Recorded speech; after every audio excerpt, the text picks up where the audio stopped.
We will go ahead and call this meeting to order. Welcome to the fourth meeting on the Commission on Race and Access to Opportunity. Thank you for joining us today on Wednesday, October 20th at 3 p.m. We'll go ahead and call to order and get roll call. Senator Byrd, Senator Neal,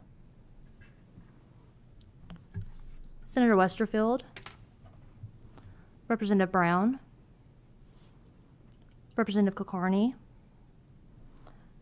Representative Timoney, Present in the room. Jameer Davis, Present.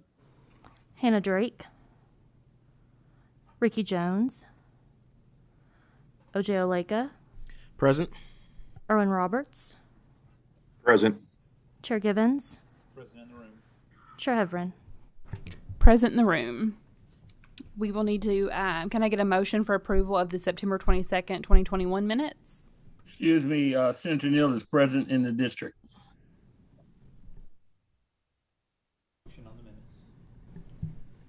Can I get a second? Second. Okay, all in favor? Say aye. Aye. Any opposed? All right, minutes are approved. So we'll go ahead and get started on our agenda. The first item on the agenda is a report from the Task Force on Racial Inequality. If our guests can go ahead and come to the table. And when you get seated, please introduce yourselves for the record.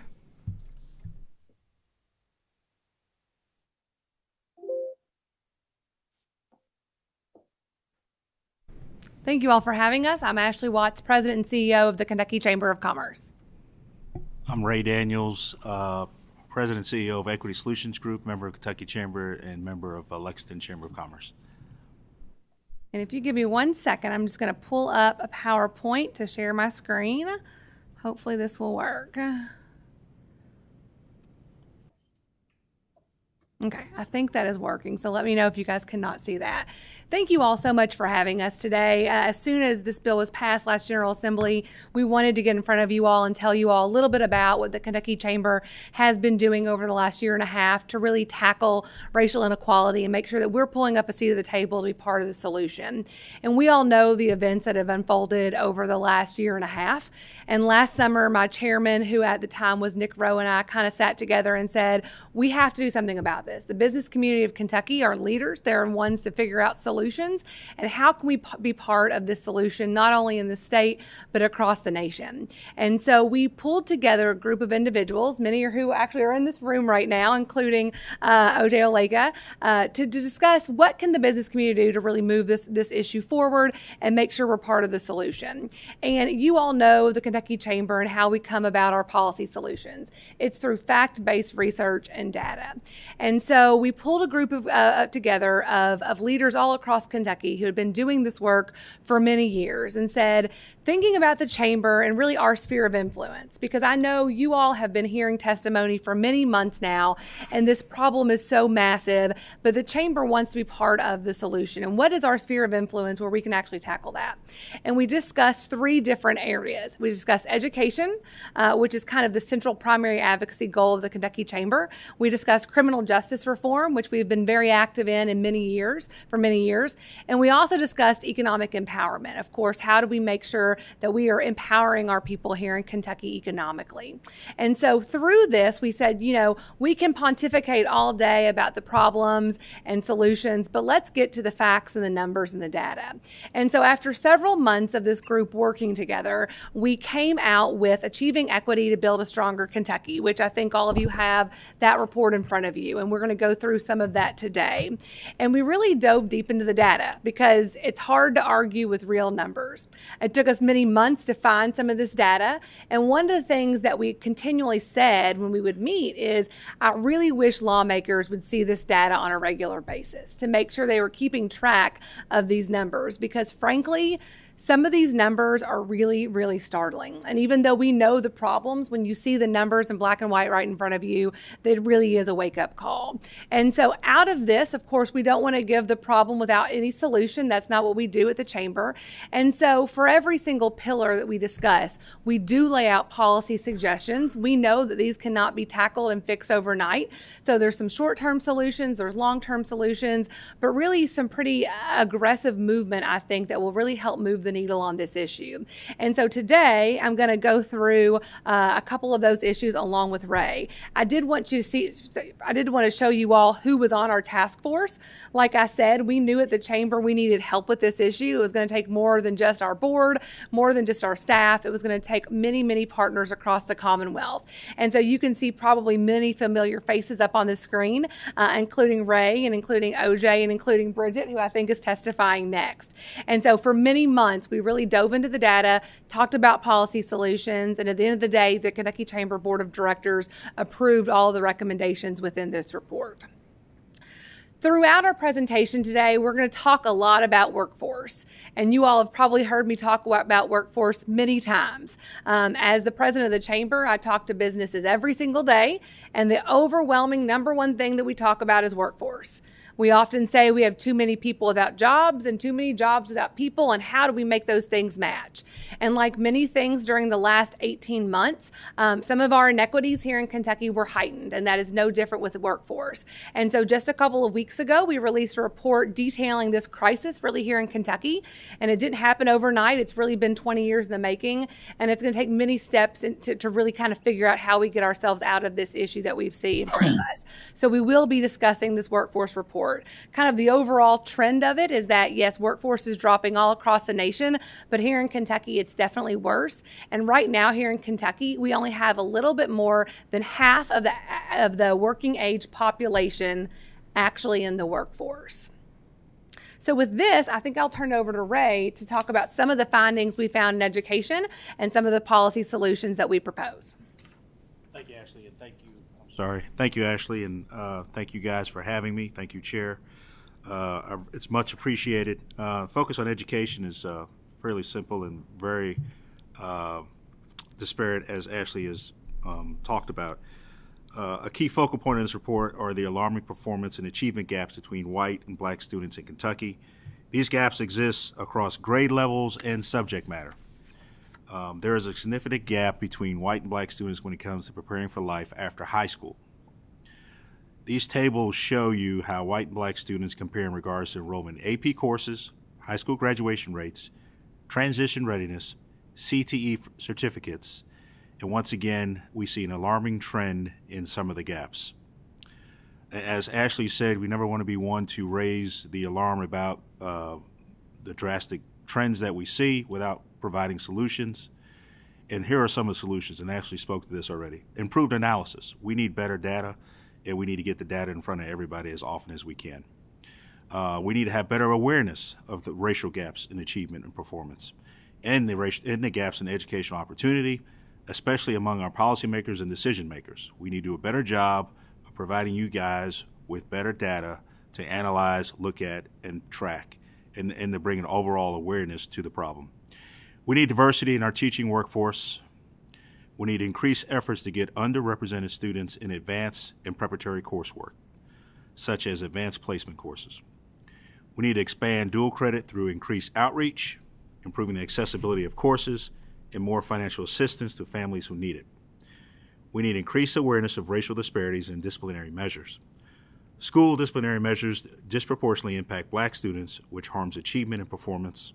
Improved policies and practices are needed to reduce racial bias and avoid removing students from the classroom. I was on the school board in Fayette County for 5 years, and our former superintendent, God rest his soul, Manny Kolk, used to always say victory is in the classroom. We have to do everything we can to keep students in the classroom. One of the other solutions that, this is me speaking and not from the Kentucky Chamber, and Rep. Timony will attest to this, we have to do an incredible job or a better job at educating parents to all of the above. We're not captivating the minds of the parents when it comes to how to best handle their students, especially when it comes to AP placement courses. There are students who have achieved enough to be placed in those courses, but if you do not request those classes, you would not be placed in those AP courses. So we have to do a better job of educating parents. On to the next slide. Post-secondary attainment. Post-secondary attainment is a key focal point of both our Achievement Equity Report and our Workforce Report. This chart shows that post-secondary attainment rates for different racial groups in Kentucky are far from even. with rates from groups such as Black and Hispanic high school graduates below 30%. The attainment here kind of denotes at least an associate degree and does not include credentials and certifications. As we discussed in our new workforce report, most jobs, especially high-wage jobs, require training beyond the high school degree.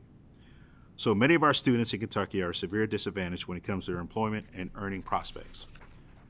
Solutions when it comes to attainment, once again, it's going to come back to data and tracking. We need enhanced tracking and reporting to study post-secondary attainment disparities and raise awareness. We need to make FAFSA a requirement of high school graduation, as been discussed many times in the last few years. Post-secondary affordability is a major barrier for many students, but too few realize there are options to help them afford it. Every year, Kentucky high school graduates leave $30 million in Pell Grants on the table. Once again, that gets to my point. In Rep. Timoney, I've heard him speak of this many times. They are not completing the FAFSA, and we're not doing a good job of educating the parents early enough. The parents need to be educated on FAFSA as early as elementary school. We need to do more to track employment outcomes of underrepresented high school graduates to illustrate and raise awareness of the financial value of post-secondary attainment. Thank you, Ray. And I think I'm going to talk a little bit now about criminal justice and criminal justice reform in terms of racial equity. And I think this is one of the areas that we always hear about when we talk about this topic. And the Chamber for many years has really been a leader on criminal justice reform, and this is just another aspect of that. I think we all know that criminal justice affects all racial groups here in Kentucky, but it has and has historically had a disproportionate amount of negative impact on Black Kentuckians. This chart shows that Black Kentuckians have often made up more than 20% of the state's prison population, despite only representing 8.5% of our overall population. So I'm going to repeat that one more time. Black Kentuckians are 20% of the prison population when they only represent about 8.5% of Kentucky's overall population. In this report, we also explore data on arrests, the type of arrest, juvenile justice, and other areas of criminal justice, which all illustrates the disproportionate negative impact on Black Kentuckians. There are a host of solutions when it comes to criminal justice reform, and I just want to thank you all from the legislative aspect of really taking this issue and proposing solutions the last couple of years. And here in Kentucky, we've made great reforms that really have helped not only our workforce, but our state budget, and really get Kentuckians to be able to have that second chance they need and get back on their feet. But we do think moving forward that the legislature should require racial impact statements for legislation and regulatory proposals that affect the criminal justice system. With data like this, I think it's important that we all see the numbers when passing these pieces of legislation. We also think the Chamber has been a big proponent for many years to reform our bail system. Many states have figured this out, and I think we've had a lot of great discussions among many various groups, and hopefully we are kind of moving the trend on that, but we do think we need to reform Kentucky's bail system. We also want to reclassify minor drug possession charges as misdemeanors. And I know this can seem somewhat controversial, especially coming from the Kentucky Chamber. But if you look at the number of arrests, I really do think when you look at the data and the numbers, this is something that the General Assembly should take a look at. And then lastly, overall, we want to improve the chances of successful reentry for individuals exiting incarceration by expanding access to expungement. We were one of the leaders on the felony expungement bill several years ago, and I do think there are improvements to that system that we could continue to make. We want to ensure all individuals leaving jail or prison have a photo ID, and I'm proud to say that in the last few months, we have partnered with many partners along with the state of Kentucky to start providing these for inmates as they're released. Before very recently, when you got out of prison or out of jail, the only kind of ID that you had would be your mugshot. And so if you're going to go apply for a job or look for housing or talk to a bank or talk to anyone about employment, and the only kind of identification card you have is your mugshot, it's really not putting, your best foot forward for a chance of success. And so we've been able to secure some private funding along with some public funding for a great public-private partnership with the state that hopefully will be providing these to all inmates in the near future. So we also do support allowing felons or ex-felons to use KEYS money. This is something that has been a topic of conversation and a bill that has passed, I think, the House the last couple of years. Hasn't made it quite across the finish line in the Senate, and I do think those conversations have been good and productive, and we'd love to help move that needle as we come into this next General Assembly. At this point, I'll turn it over to Ray. Here's another chart, about the racial composition of Kentucky state prisoners. And this is about a 4-year snapshot. And you can see that the statistics are pretty startling when you look at that. About 8.5% of Kentuckians are Black Kentuckians. Those numbers, even in 2014, that are almost 24%, we've lowered them a little bit to 21%, are very disproportionate. Thank you, Ashley. And that leads. I'm sorry. Thank you, Ashley. That leads to the next slide, which is a very alarming slide. Economic empowerment. We need to ensure Black Kentuckians have equitable access to economic opportunities. Black Kentuckians, on average, have higher unemployment rates and higher rates of poverty than white Kentuckians. And as you can see by this chart, despite various movements in the economy and unemployment fluctuating among white Kentuckians, you see that average unemployment rate staying about the same fluctuating for Black Kentuckians. I said that in reverse. I apologize. So the rate stays the same for white Kentuckians, roughly, and the rate goes up and down for Black Kentuckians. A lot of people think that some of the keys to solving some of the disparities that we have across all of our social services, whether that be health or education or economic, start and end with dealing with the economic disparity, number one. So, solutions. Kentucky took an important step forward in identifying ways to improve economic opportunity for Black Kentuckians with passage of legislation, as Ashley spoke of, and the recent legislation to create West End Opportunity Partnership. We all look forward to watching this idea become a reality and seeing what comes from it. Steps to build on it include the following: create a state Black Entrepreneurship Council to guide initiatives in support of the development and growth of Black-owned businesses and the success of Black entrepreneurs, including the creation of public-private program to provide startup grants. I think we all learned quite a bit by some of the grant processes that started in Lexington and Louisville for minority businesses that have been very successful. They have not only supplied those businesses with needed capital that they could not get from banks and other places, but it also allowed them to come from out of the dark into the light and professionalize their companies and their businesses, which is just as important. It forced them to have accounting services, HR services, and all the services that you need to have a successful business long term. Government agencies and post-secondary institutions should be directed by regulation or statute to regularly collect and publish data on the race of public contract holders. The State Finance Cabinet should be directed to produce an annual report on the implementation of the small or small minority-owned business set-aside program to recommend administrative or legislative solutions to improve the effectiveness of those programs. And our final slide are conclusions. It is not solely up to policymakers to solve these problems, as stated of why we are here and why Ashley and her team have done such a fabulous job, and other members of the Kentucky Chamber. The business community has to step up as well. The Kentucky Chamber Foundation is starting a new Diversity, Equity, and Inclusion Center to advance racial equity in Kentucky's business community. We're in the process of hiring an executive director of the center, but we have high expectations for the important work that will come from it. We also have endorsed the Equality of Opportunity Agenda produced by the U.S. Chamber of Commerce. This agenda includes business-focused action items, such as improving diversity in corporate leadership, using better data relative to the locations to improve workforce diversity and analysis, and analyze their performance compared to their businesses, expand the talent pipeline management program to help underserved communities, create more pathways such as internships and apprenticeships for minorities, focusing on diversity in supply chains using a data-driven approach, and more. Addressing Kentucky's racial inequalities and achieving equity are good things across the board for the Commonwealth. Reduced poverty, stronger workforce, broader tax base, and more prosperity for all. There is no silver bullet or singular solution. Rather, business leaders and policymakers will need to partner and work together to overcome these challenges. I will just state, by our brief time that we have spent together, we have hit on several things that have kind of come to the forefront. A lot of that being we have to be very intentional in what we do, We have to be very transparent. We have to supply data behind what we do, and that data needs to be to the forefront of our communication and our policy making going forward. The data should drive us. The data is readily available, and we just need to bring better awareness around those data points. So I want to thank you, thank Ashley for having me today. I want to thank you for having me as well.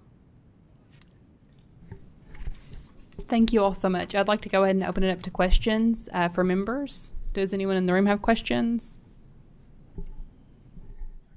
Okay, I think, do you want to go? Okay. All right, Dr. Ojeoleka. Thank you, Madam Chair, and thank you all for the presentation. Ashley, I've said this obviously to you before.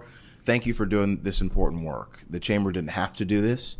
Not every chamber across the country did, but you made the decision to do so. I think that speaks a lot to your leadership, also the support of the board and the folks on the task force as well, but everybody who was committed to the work. One thing, a couple thoughts. First, I think it's important for the commission and the folks in the room to understand there is a direct through line for what this report does. You look at the numbers in education, you see the disparities there. That immediately translates into whether or not you go into gainful employment, or if you do something illegal to try to go eat, which then puts you into the criminal justice system. The crux of this, I think, is getting our education system right first, so that every kid has the opportunity to attain a quality education. So that's really where my question goes, is back to the education recommendations. If we could look at those in more detail, my question would be, how would you rank which ones are most important in order to make sure that if there's something to take away from this group, for the General Assembly, for the Kentucky Department of Education, how would you rank the importance of some of those? Thank you, Dr. Olick, and thank you for those kind words. And I do agree with you. I think that's why at the beginning when I said the top strategic initiative of the Kentucky Chamber is education, because that's where it all starts. And so when we started diving into this data, it obviously is very cyclical. If you have, a not great experience in your education career, and then you decide, whether you can get gainful employment or you have to go, you go in the criminal justice system, it really very much is a stair step. You can see how one thing completely funnels into the next. And so I do think starting with education and trying to get it before it goes down to the criminal justice system is really an important step. So I think knowing that data, one of the shocking things that we didn't point out in this presentation, but is in this report, and this report, I hope you have some minutes to look through it. It's pretty data intensive, but it's very good information that was even shocking to me, who have, done policy work for many, many years. One of the things was discipline in schools, and knowing that my children may be disciplined different than raised children. And that was pretty eye-opening for me as a parent to look and see, really, of course, if you're going to be disciplined differently when you're young and in your formative years, that's going to lead to potentially different choices in your life when you get to those decision-making adult type stages. And so I do agree with Dr. Oleka. I think education really is a platform and as kind of the foundation is really where we need to start. But this is obviously, there are many, many solutions that are not going to be fixed overnight. But I do want to also say there's a lot of policy recommendations in there. And from the Chamber's perspective, we did not just want to print a nice report and point out all of the disparities going on and feel like we did something in this moment in time.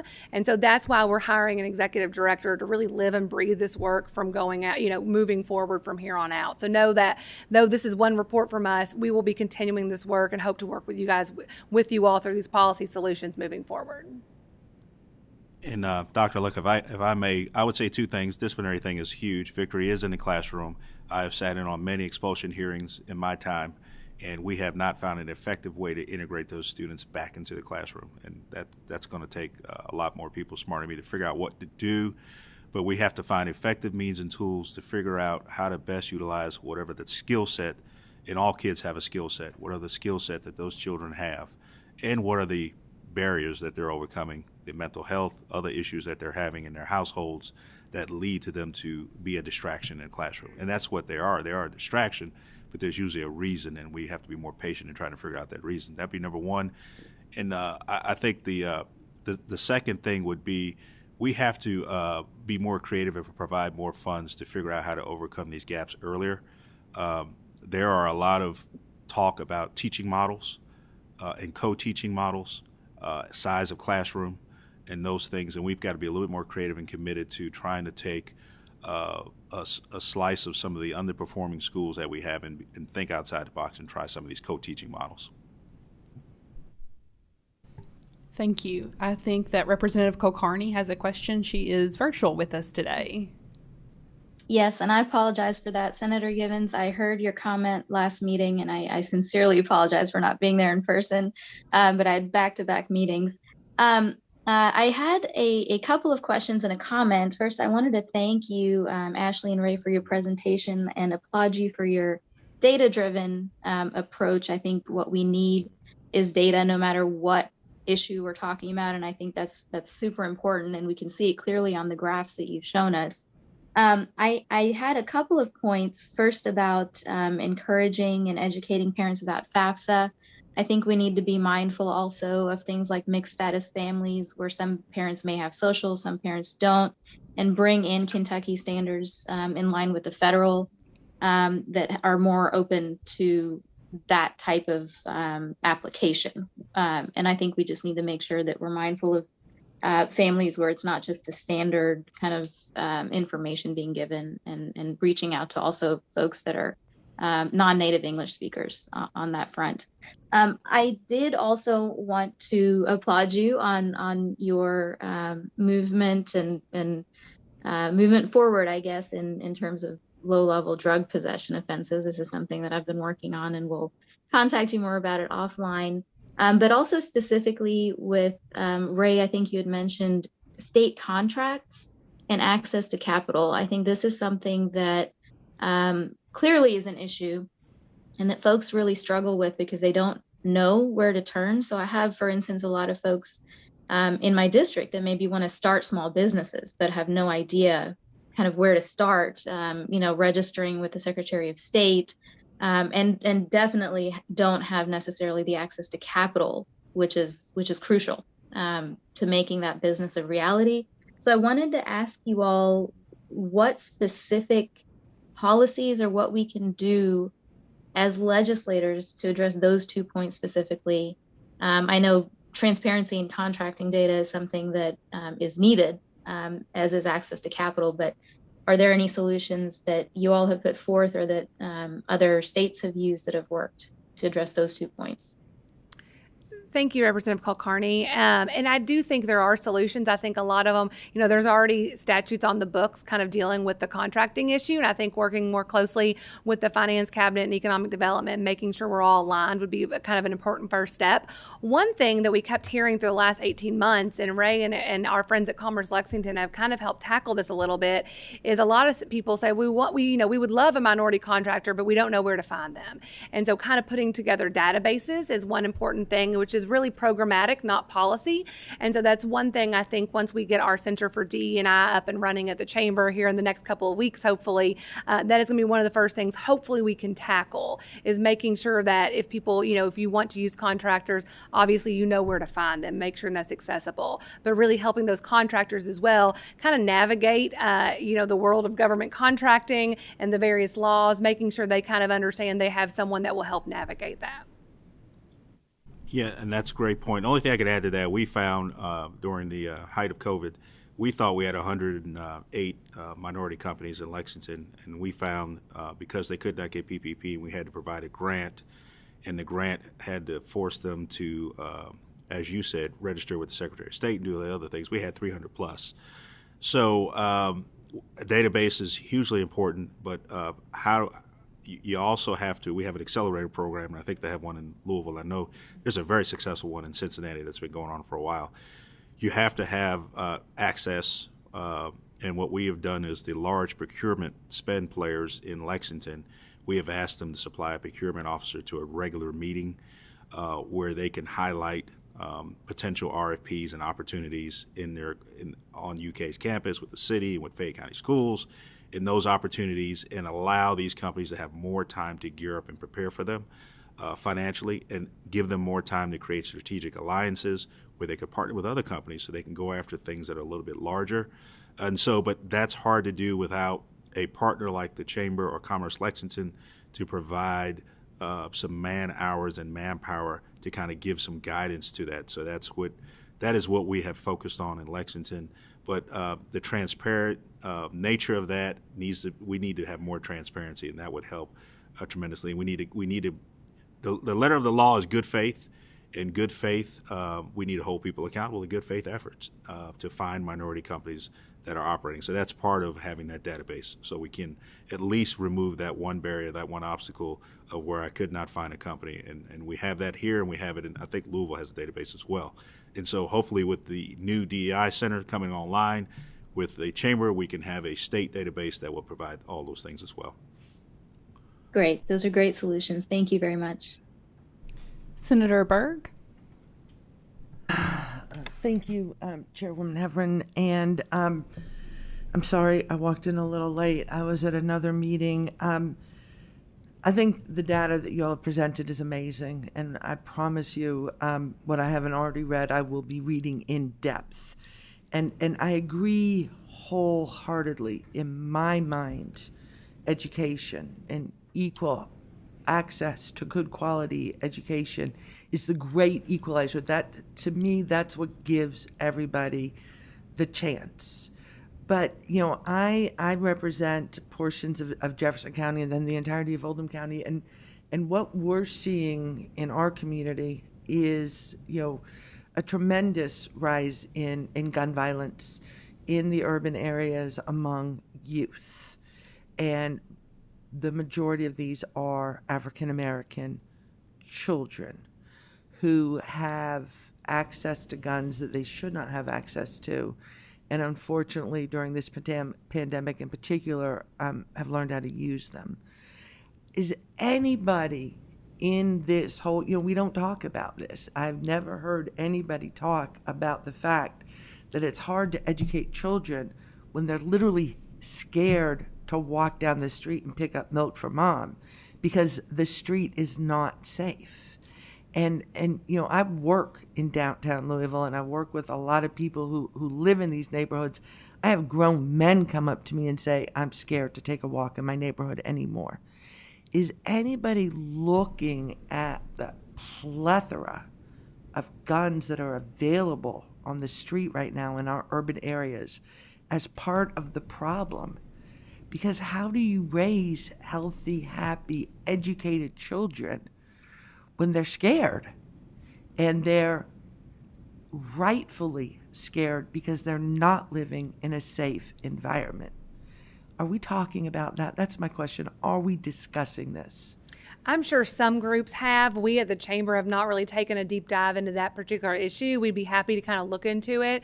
I know many groups are working kind of in this space right now in their sphere of influence. So I'm sure some groups are, but from the Chamber's perspective at this point, we have not. But we'd be happy to talk with you more and kind of dive into that issue. Ray, I don't know from the Fayette County Public School Board if you have any thoughts. Yeah, Bridget and I were just talking about the effective means to discuss that would be to have the school districts in the city talking and meeting on a frequent basis. Both the ARPA funds for the cities, there's a chance to provide programming, after school programming. There's a chance to enhance parks and recreation for cities and municipalities.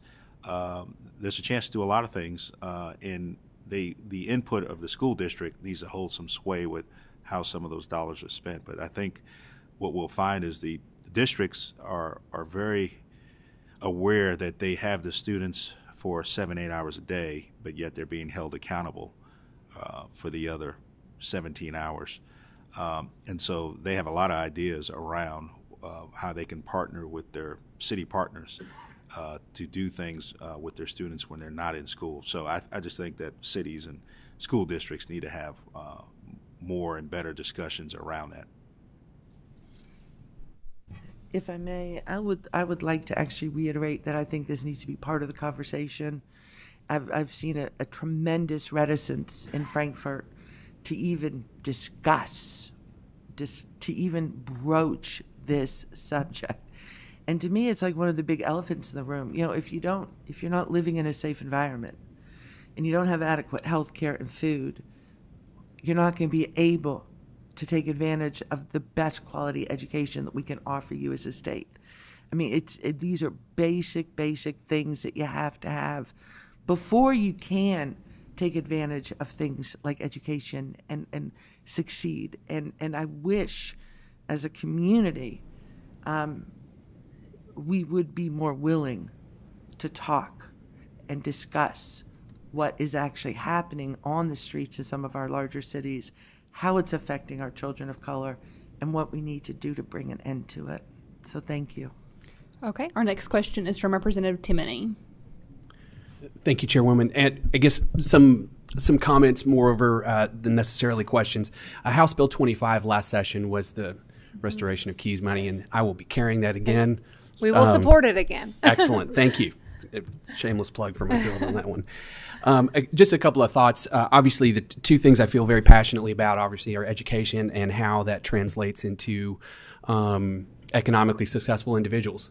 And, 20 plus years in public education, I've seen kids all across the spectrum, from economic backgrounds to, any number of topics or categories.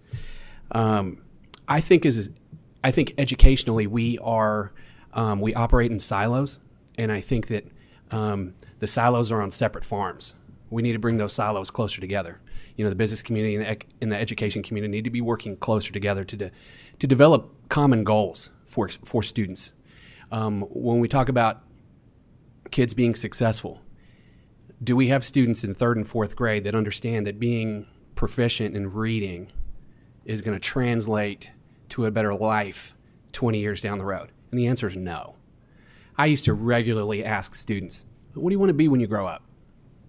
I don't know. Middle school kids, I don't know. I'm like, well, there's no rush. You don't need to know right now what you want to be when you grow up. But let's talk about your plan and how that's going to work. I had a lot of students, no surprise, a lot of students, particularly male, struggle with math. My conversation is not about math and algebra. My conversation is about money. If you don't understand math, then you don't understand money.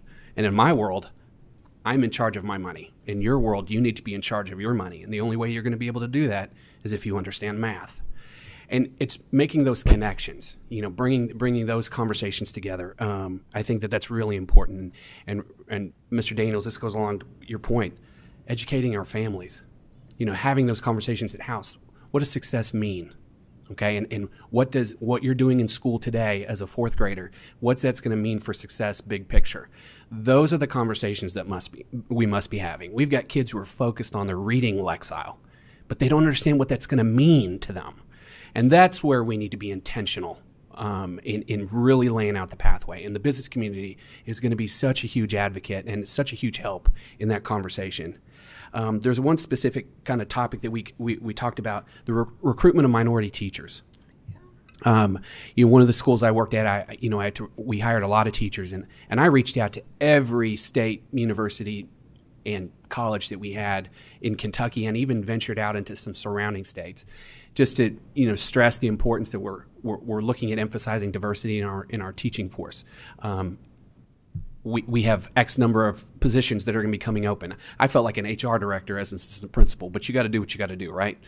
I think that there's a lot of work that we can do with the pipeline of paraeducators to teachers. I think that there's a lot of potential there, and I think we need to continue to explore that. There's huge numbers of incredibly qualified teaching paraeducators that are in classrooms right now, who, if we could work with some licensure boards and work with some, we can get them in the classroom and really increase our diversity there. I think there's a lot of promise with that one. And last but not least, I still think that every penny that we put into educating our families in this whole big picture, bringing families back into the process of making sure that their kids are successful, and making sure it's valuable. Like, those experiences need to be valuable. When they come to school, they need to know exactly, this is the hard line. This is not fluff. This is the hard line. This is what this is going to mean, big picture. It's really exciting listening to you both present today on a topic that I feel very, very passionately about, very strongly about. And I look forward to working with both of you as we move forward with these topics. Thank you. Thank you. Chairman Givens? Co-Chair Heverin, thank you. And Thanks for the presentation. Well done. Intriguing. The report itself is quite interesting. I want to spend a few moments back, Dr. Oleka, on the question of education. And I'm directly pointing to, in my book, page 3 of the report, the graph there and the concerns around educational equity. And I want to talk about those for just a moment. But something you said a moment ago reminded me of a story, and I love telling stories. So you got to indulge me for just a second.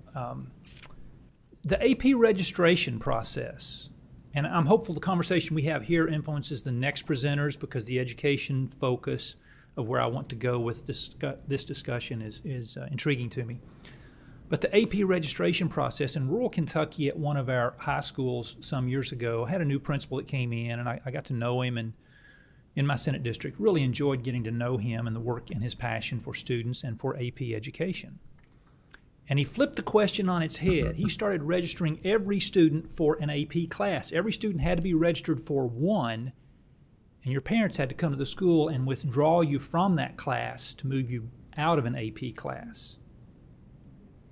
Turning the question on its head.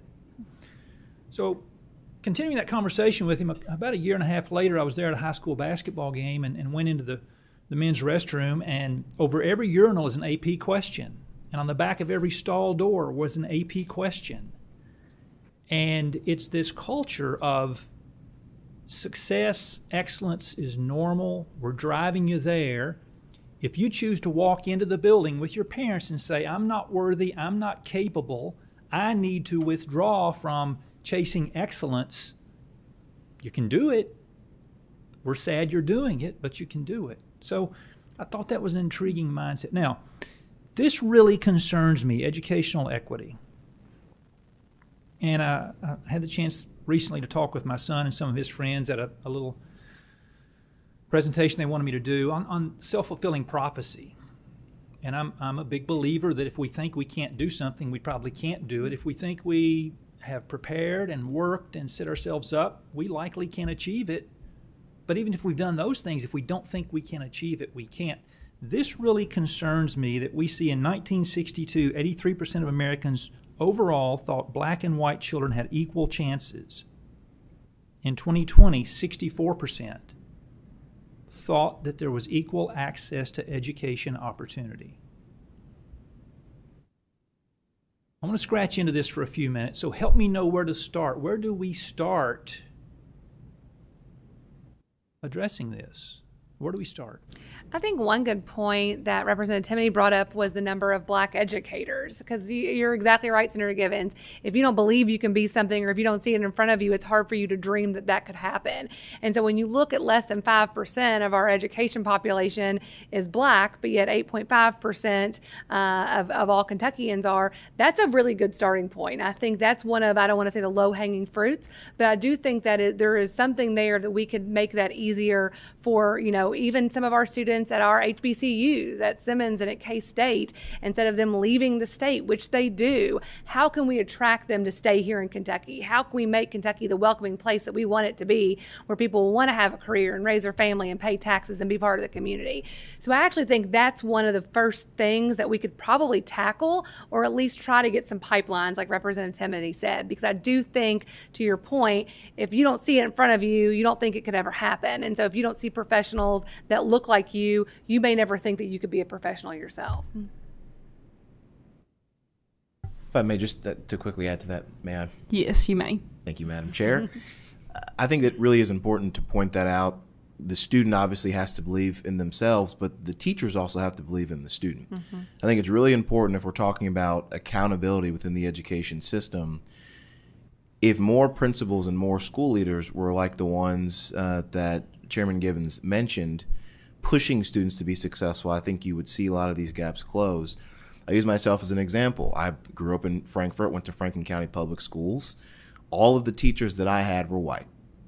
If they decided that because I was black, I could not succeed, then I wouldn't have. Not because I didn't believe in myself, but because they would have created barriers as the leaders and the educators in the room and in the building. Thankfully, I had a lot of great teachers.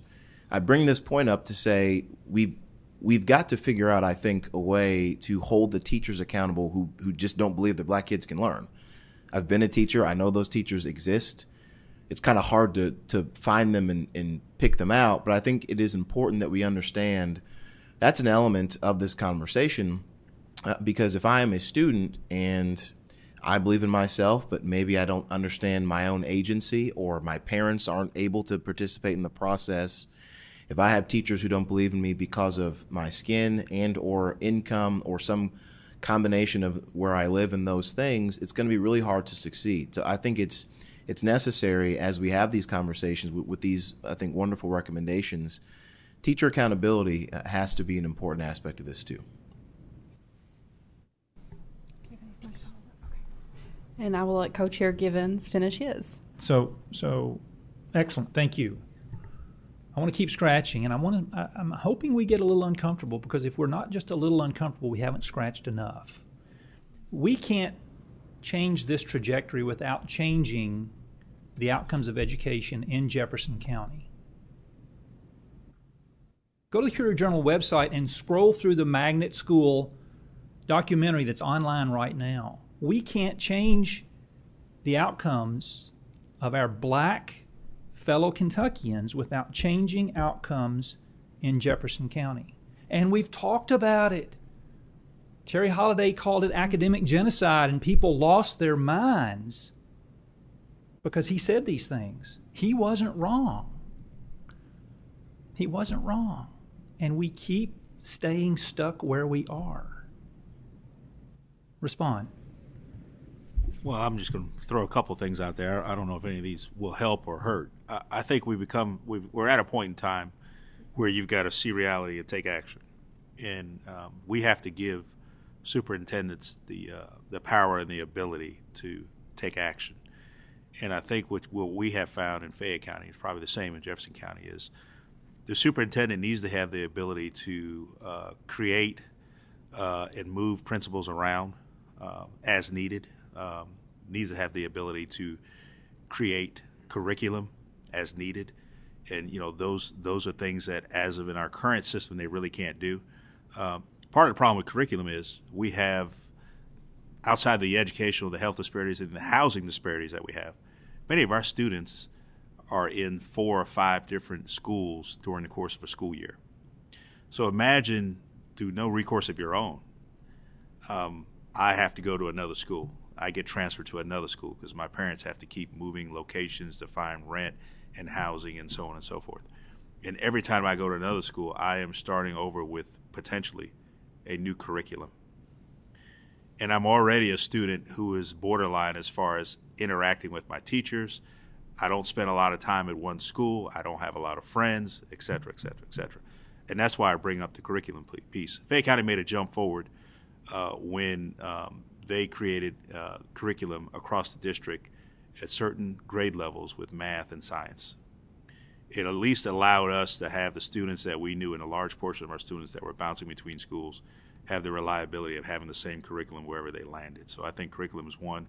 Superintendent flexibility to move principals around is pertinent. You cannot continue to have a poor leader, a known poor leader in a school, and I'm not trying to bash any situation or person. You cannot continue to have a poor leader in a school and expect that school, those students, to accomplish their goals. And we move way too slow. We move the ship way too slow on those types of known situations. We're not talking about, I can give you site and point of school turnarounds, and the turnarounds is just the leadership at the top. And we just waited too long. I do also think you're exactly right. I said if you look at this and you're not uncomfortable with this data, there's probably something wrong. And I said, I have to admit that this data has been around for a while, and it took many years for us to finally put it together and really kind of open our eyes to it and say we're going to be part of the solution and pulling up a seat at the table. And I do think you're right, Senator Givens. You can't argue with data, and that's why this is the first report we wanted to come out with. Was regardless of your stance on a certain policy issue, one way or the other, when when you look at the data, you can't argue with it. And it's the same reason why we thought the testing should be done last year during COVID for students, because we didn't want to punish anyone over it, but we at least need to know where we're starting, because we can't get to where we want to go if we don't know where we're starting. And so one thing, and I know this has been a topic obviously for many years here at the legislature and the legislative process, is charter schools. That's one of the main reasons the chamber, I think, supported it for many years. And you look at other states and you see these charter schools that have been established, and they have more wraparound services, and they have different hours, and they have different things that kind of could help a population that particularly is struggling. And so I do think there are policy initiatives that, have sometimes been divisive, but when you look at the actual data and you try to figure out policy solutions to fix the numbers that are in this report, it's going to take both sides of the aisle coming to the table to really push forward these solutions. Thank you both. I think a theme we've heard run throughout all of our conversations in this commission has been this data theme. And we've got to get better at collecting the data. We've got to get better at letting the data be shared among the silos, because once it's collected, we've got to see how it correlates and touches other data points. But then once we've got the data and we've got the data talking to each other and we know the problem, failing to act on the data is our fault. Mm-hmm. That's just as plain as it can be. So, yes, I want to see us get the data, but we may wish we never got it, because we may fail to act, and that would be on us. So, last quick thought, I want to jump off of what you said, because I've got a colleague, and I won't name his name, but he's working really hard on the legislation. You will see a bill filed early in the session that's going to give the superintendents exactly what you're talking about: curriculum oversight, principal hiring and firing abilities. But we're going to need support from lots of people to get that done. And I would welcome your feedback on it. Catch me offline. We can talk about it. I'm so glad you brought it up. Thank you. Thank you, Co-Chair. I would like to wrap it up with just a few thoughts. First off, representation matters. I love that that's been a common theme throughout this conversation. The other night I had dinner with my mom, and she had seen something on social media asking when was the first time in your education career that you had a black male teacher. And she was talking about how she thought it was when she started in community college. And I had to look at her and say, I didn't think I ever had one. I remember my first female black teacher was in college. Coming from a rural community, that's not surprising. But I hate that that's a question that we have to talk about at the dinner table. But it acknowledges a problem. And representation matters on so many levels. And I think a lot of it comes from just having conversations like this and encouraging that we don't want that to be a normal. And so I appreciate you all talking about that. I love the focus on data. My goodness, I have no idea why we are scared of data. What are we going to find out? That we're doing things wrong? We're all in the positions to lead on this and to make a change, because unless we acknowledge there's an issue and decide to deliberately make a change, it's not going to change. And so I echo my co-chair's comments on data. Let's get the data. Last year, I had House Bill 212 on the maternal mortality. That included getting income, geography, and race on infant mortality deaths. And I'm still getting pushback from the cabinet that they don't want to give the information. Now, my personal opinion, that's not their job to decide what we do. Their job is to follow the laws that we pass here in the General Assembly. And until we can get that data, we're going to keep staying in silos. We're not going to be able to move forward. So I really encourage you all. I think my one ask would be for you all to share the data. Share it every way that you can, whether it's sitting down with members in the General Assembly. Because I had a conversation the other day with somebody, and they asked why I wanted to be a representative. And I said, I want to make people uncomfortable, because until we make people uncomfortable, we're not going to see real change in the Commonwealth.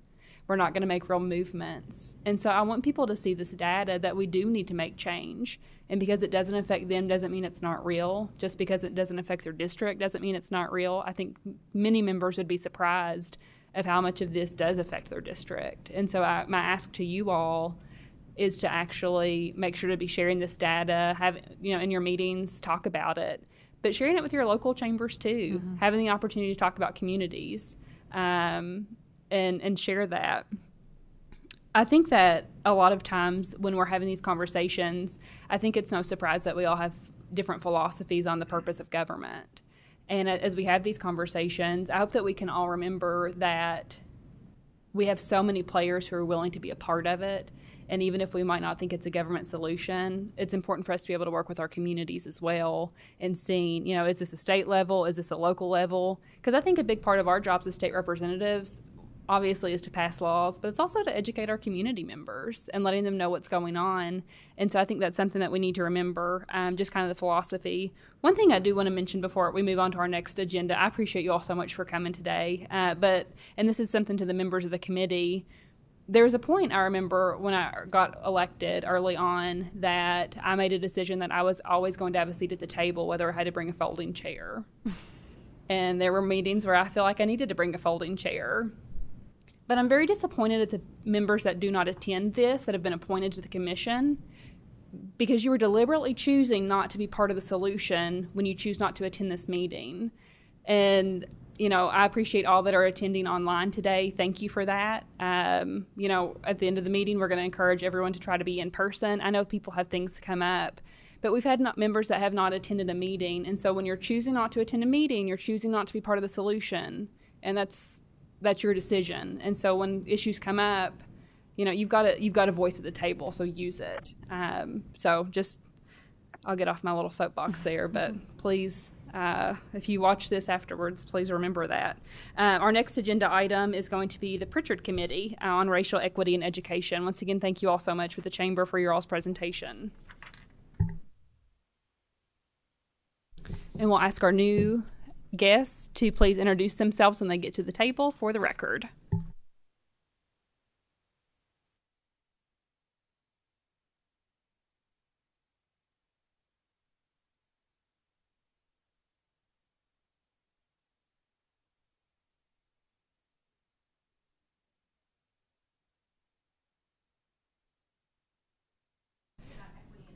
Yeah, make sure your green light's on so everyone online can hear too. It was not on. Thank you. Chair Givens, Chair Hevren, thank you for this opportunity to present before the commission and for your foresight in establishing this commission that is so important for Kentucky. Not just an ad hoc commission, but a standing commission to continue to deal with these issues. So thank you both for that. As you mentioned, my name is Bridget Blom. I'm the CEO of the Pritchard Committee for Academic Excellence. With me at the table is my colleague Shaka Cummings, who is leading our equity and our K-12 work. He's a former teacher in Lexington and actually a former teacher in many states across the nation at this point, and brings a lot of depth to this work. So I enjoy that he's able to be here with me today. So you've touched on so many of the issues in education as our colleagues at the Chamber presented the data that they have, and we certainly underscore everything that they shared and want to take you just a little bit deeper into some of those issues as we share the Pritchard Committee's focus on equity in education. And I couldn't help at the end of the conversation, Senator Givens, as you were talking about the need to be to scratch the surface and to welcome some discomfort. Ben Cundiff, one of our board members, is fond of quoting Ed Pritchard, our namesake, in saying that our jobs at the Pritchard Committee are to comfort the afflicted and to afflict the comfortable. And so I think that is exactly what you've charged this commission with doing. So thank you very much. Last summer, you know, when we were all reeling from the pandemic and reeling from the killings of George Floyd and Breonna Taylor here in Louisville, the Pritchard Committee board decided to make a statement, a racial equity and justice statement, putting a stake in the ground for our work in ensuring that education is part of the conversation about solutions to the challenges that we see that lead to those deaths. So here is our statement, and I will not read it to you in full, and actually there is a fuller statement online, but the important point is there in bold. We know education is undoubtedly part of the solution, yet we have simply failed to deliver on the promise of education for African American students and other students of color in the Commonwealth, and this is simply unacceptable. This is not a new statement for the Pritchard Committee. This is an issue that has been close to our hearts and part of our work for a number of years. And Shaka, if you'll go to the next. For years, since 2008, the committee has been measuring Kentucky's progress relative to other states in a campaign called Top 20 by 2020. In fact, you could go back to the 1980s when the committee began its work and went around to Rotary clubs, community meetings with calligraphied poster boards, making the case for Kentucky to improve its outcomes in education and the economy with data on those calligraphied poster boards. Today, we share with you our revised version of that Top 20 by 2020, which is called the Big Bold Future National Rankings. And we've chosen 12 indicators, 13 if you include broadband because of the pandemic, but 12 key indicators where we can measure Kentucky's lagging indicators, if you will, of progress to support greater education attainment, growth in our economy, and quality of life. So really the only thing that's changed from the Top 20 by 2020, which included early childhood, K-12, and post-secondary metrics, is our addition of this quality of life piece. Because we ask the hard question. We've been at this since the 1980s with a singular vision to promote vastly improved education in the Commonwealth as a means to a path to a larger life. We've made progress in education. We've certainly not made the progress that we want to or that we need to, but we have made progress. Have we improved the lives of Kentuckians?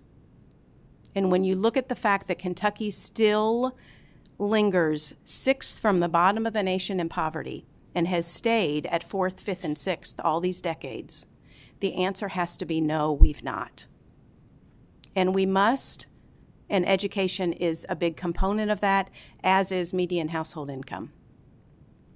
As part of these Big Bold Future national rankings, the other decision we made as we started this new way of counting, of comparing ourselves to other states, is that we added equity metrics because of the conversation you're having here today.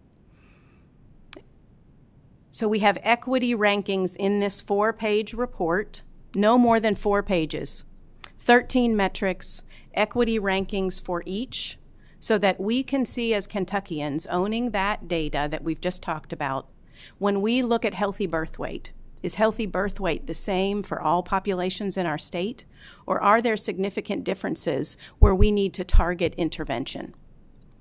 4th grade reading is the example I like to use to illustrate Kentucky's progress and the issue with equity in education. In 2015, Kentucky was 8th in the nation in 4th grade reading.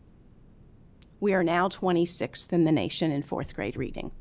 So that early progress that we made, we're now beginning to lose. Behind that statistic, Kentucky was preparing roughly 50% of our 3rd graders, 4th graders on NAEP, of our 4th graders, to meet the basic standards for literacy on NAEP. If you look at this, then this equity lens on the metrics, you see that only 14% of Kentucky's Black students were meeting that basic proficiency standard, relative to 39% of Kentucky's white students. This is a problem we need to understand and we need to develop solutions around. You'll see the equity rankings, and Shaka, you can go ahead and go through for each of the metrics that we share with you as part of our Big Bold Future national rankings, including median household income. In the report, there's also trend data over the last 5 years shown just like these equity rankings. We did not include those in the presentation today for brevity, but they are in the 4-page document. Go ahead. This work goes back to 2015 for us, when Kentucky was having the conversation about charter schools. We ask our Pritchard committee members, 130 across the state, is the committee for or against charter schools? As we went through a study group process with our membership, we decided we were asking the wrong question. The question is not, are we for or against charter schools? The question is, how do we close long-standing and persistent achievement gaps in our state in K-12 education? Charters may be a tool in the toolbox to do that, and research shows that for African American students, particularly in urban areas, they may be a good strategy. But across the board, there are strategies that our schools in each and every one of our communities need to use public charter or not a public charter, to improve outcomes for students. And that's what this report did in 2015, released in 2016. Excellence with equity. Senator Givens, to your point, it's not just about getting Kentucky's kids up to the basic standards that we've established for their learning and for their progress. It is about ensuring each and every one of their opportunities to achieve levels of excellence. So this report focused on 6 primary areas. Bold leadership at the state level and at the local level. You mentioned Dr. Holliday's call to action around academic genocide. And I was sitting on the State Board of Education at that time and know the tremor that went through this state when he said that. But that was bold leadership. Do we have that bold leadership where we need it today? Accountability. And that being at the local level as well as the state level, bold leadership. Accountability, that's knowing our data, owning the truth of our data, and figuring out ways we're going to move the needle. When we mask the data, we mask these issues and we hold Kentucky back from making progress. School climate and culture. Senator Berg, you mentioned the issues in our neighborhoods right now, and those certainly spill over as community culture spills over into our schools. And our school climate and culture can spill over into our communities. So that's a key piece and has become ever more important as we go through the pandemic. Instruction in the classroom is primary. The number one strategy to improve student outcomes is the quality of the teacher in the classroom. Research shows time and time again. There's no doubt about it that Kentucky's early gains in education were a tribute to our teachers in the classroom, who made sure students made those gains, even with the challenges of poverty that they brought with them to the classroom. Because Kentucky said poverty is not going to be an excuse in a poor state. Communities that work together. We heard mentioned during the chamber conversation about the ARP dollars. You know well those federal dollars that are now coming into our school districts and our municipalities all across the state.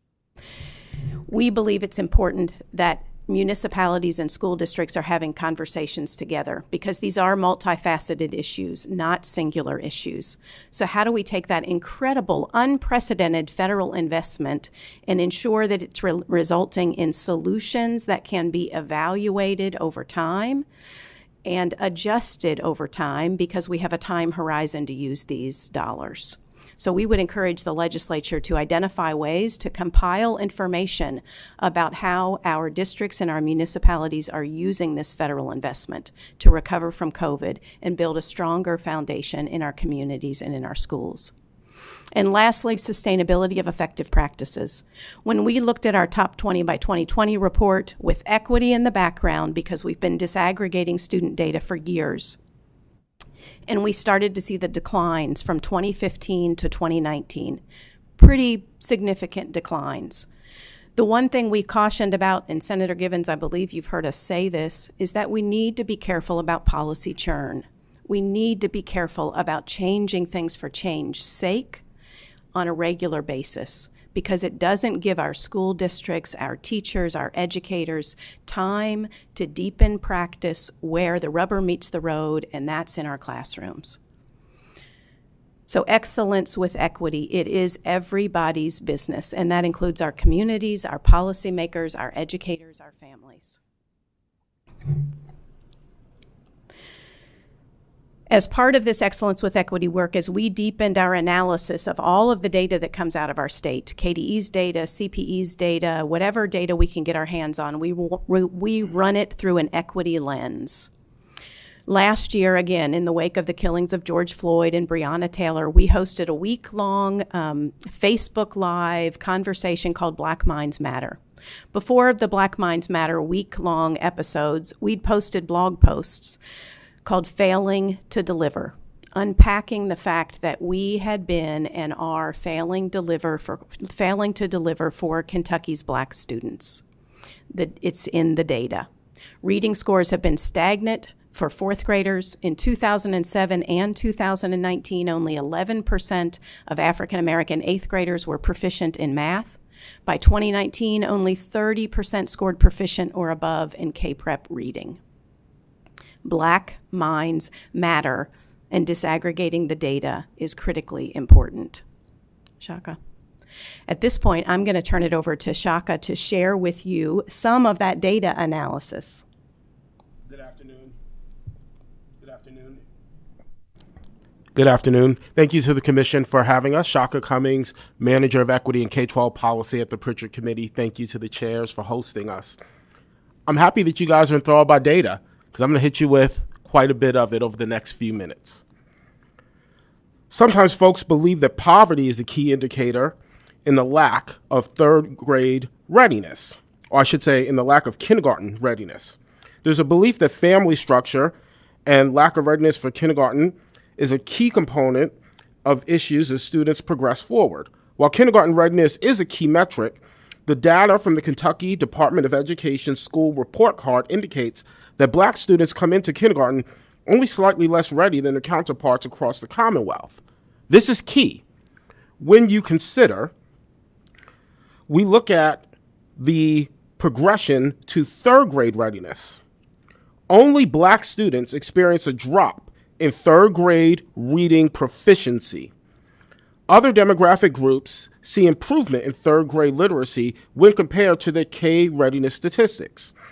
Students that went into kindergarten in 2015 experienced improved 2019 reading proficiency metrics across the board, except Black students. Strategies that would specifically target improved literacy for Black students need to be considered in working to improve this particular outcome. The National Association of Educational Progress, or NAEP, data in fourth grade literacy highlights that over the last 2 decades, the gap in reading proficiency between white students and Black students only continues to widen, with 32% of white students reading at proficient levels in 2002 and improving to 39% in 2019. Over that same time period, there's only been a 1% increase in the reading proficiency for Black fourth graders. While the improvement in 8th grade math proficiency is greater for both white and Black students than what we saw with fourth grade reading proficiency, the gap between these student groups has slightly widened over the same time period. What we know is that early literacy is foundational to overall educational success beyond the elementary classroom. Middle school math proficiency is the prerequisite for higher level high school math courses. These advanced math courses can also set students up for successful transition to higher education. The gaps in these metrics outline that there's still significant room for improvement for Black students in these pivotal areas. Our transition readiness data supports the importance of the previous proficiency data. As we compared student performance from 2019 to 2021, Black students experienced a drop in college transition readiness in math. While the gap in college readiness actually closed in terms of the achievement gap in 2021, we can see from this data that the closure of that achievement gap is actually based on even greater drops in math college readiness for white students in Kentucky as well as Latinx students in Kentucky, which in part drove the decline overall for students across the Commonwealth. Ideally, we don't want to see achievement gaps closed in this way. These statistics are especially troubling when paired with the earlier metric on high school graduation, when Kentucky ranked 3rd in the nation. We are graduating students that may not be ready for higher education as their next step. What we also see in the data is that Black students, in terms of their college going, have dropped significantly in the past decade. While college going overall has dropped for Kentuckians by 5% from 2011 to 2019, Black students experienced an 8% drop overall, from 53% of Black high school students from high school graduates seeking higher education opportunities in 2011 to 45% in 2019. How does the previous data correlate to economic outcomes in the Commonwealth? We see Black students lagging their white counterparts in higher education credentials, thus correlating to an over $11,000 difference in median home incomes. Education is the quickest path to creating a greater economic prosperity in this state. Supporting those that are furthest behind will only raise the proverbial tide and lift all ships within our Commonwealth. Thank you, Shaka. So as we come to solutions, one thing I want to highlight for each of you is a community profile that we designed a couple years ago for each and every school district in the state. And with the new K-Prep data out just under a month ago, we have updated this community profile, again, for every single school district in the state. In this profile that we get into the hands of our Pritchard Committee members and all the folks who are connected with the Pritchard Committee, includes the data for their local district on kindergarten readiness, on third grade reading and math proficiency, all the way up to the graduation rate and the college and career readiness rate, as well as post-secondary enrollment. In this 4-pager that folks can download, it also gives them this disaggregated achievement gap information.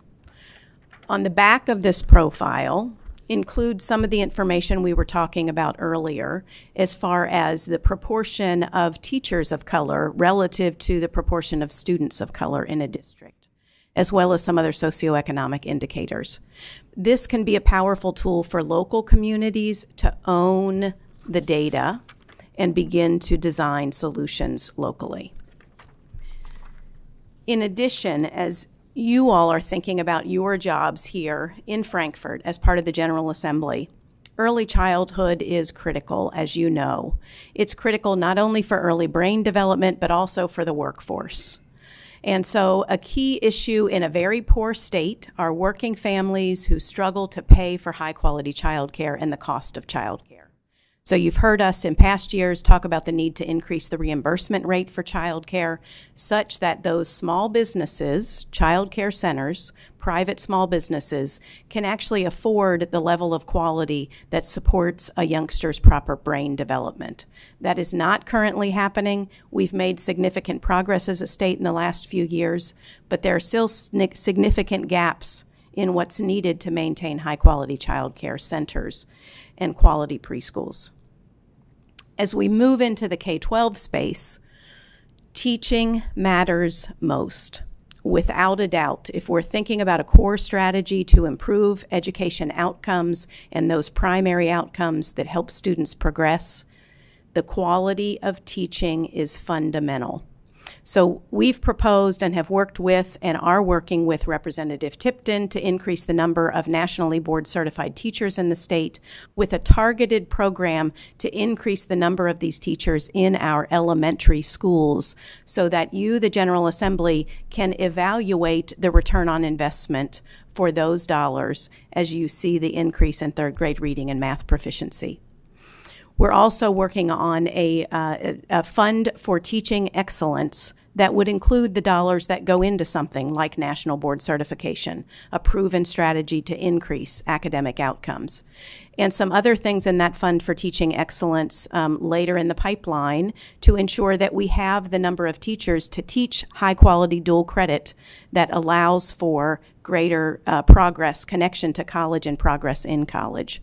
So a fund for teaching excellence is something that we believe the legislature could invest in and measure the investment in improving our teacher quality.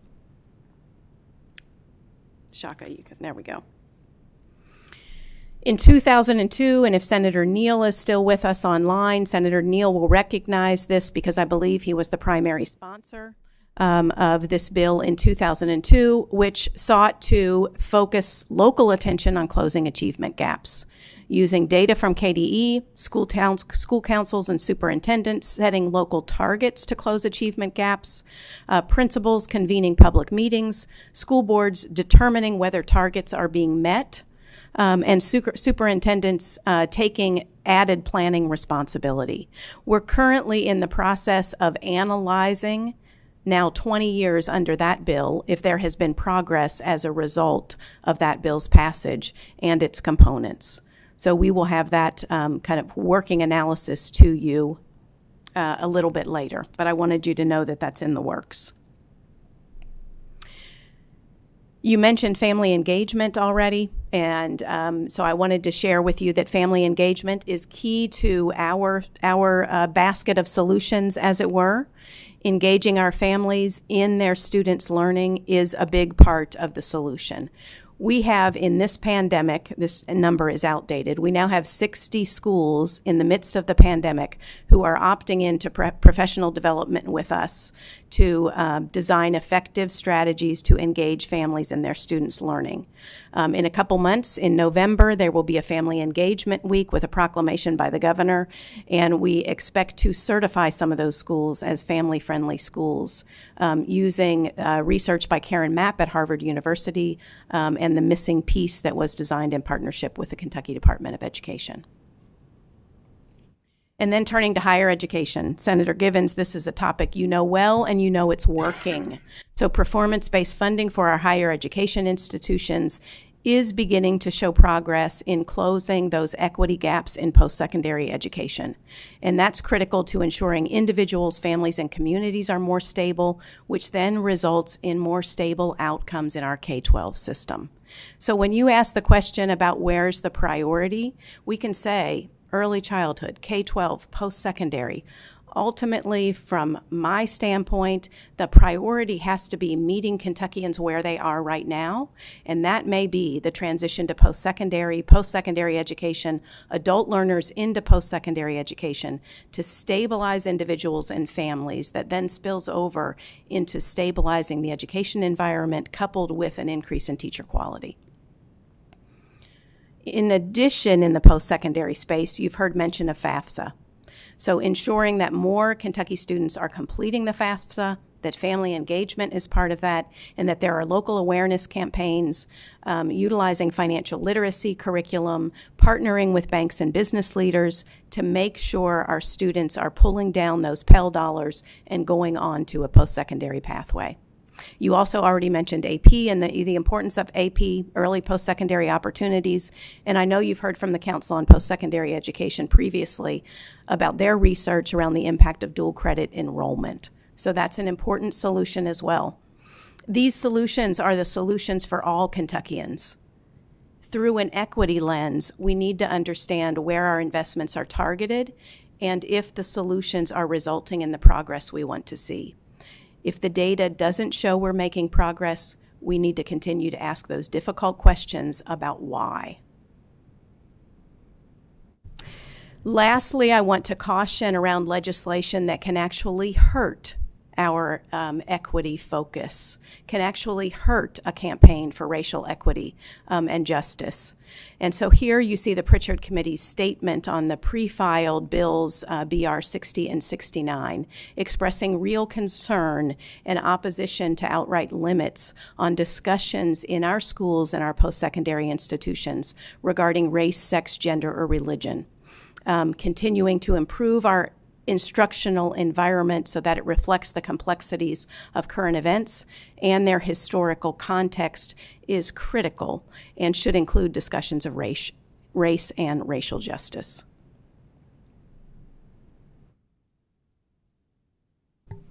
We will open the floor for any questions from members at this time.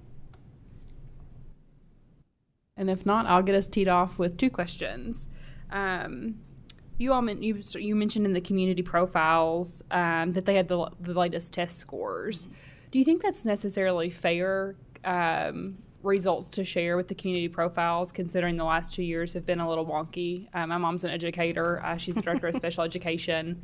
I recently participated in Principal for a Day at Grayson County Middle School. I was involved. I got the opportunity to sit in the PLC to kind of listen.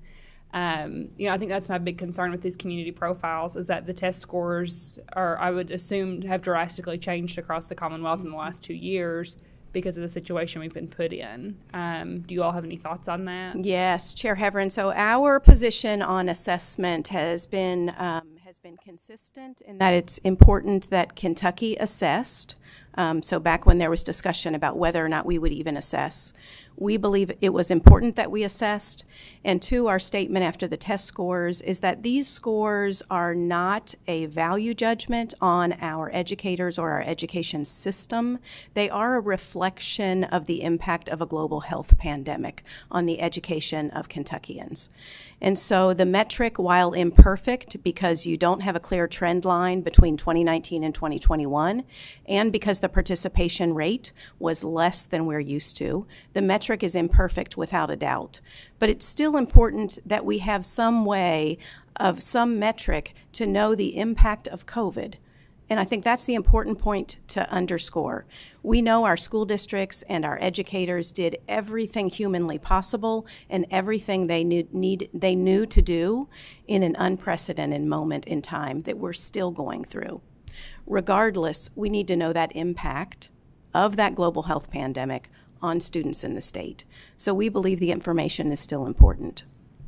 Thank you for that. Do you all have it noted on the document, on the community profile, that to kind of recognize this was during a global pandemic, not to have any negativity towards the schools or...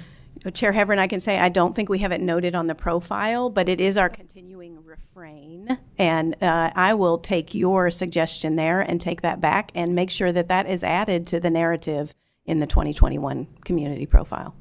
Thank you. I just would hate for the profile to get out and, not everyone we get information, and if you're not necessarily in the community or the education community, or you're maybe listening to this, maybe you're not going to recognize that. That's right. That might be the taste of information that you receive. And I do have a follow-up question, unless you have a Well, I just want to make the point that we do actually create narratives around those community profiles. So as you're leading those conversations, that absolutely can be a part of the narrative so that folks can understand the 2021 data is what it is in terms of when those test results come from. That being said, having that data and making sure that we understand the impact of COVID and the fact that we have to accelerate learning for those students that are furthest behind due to COVID, that's important as well.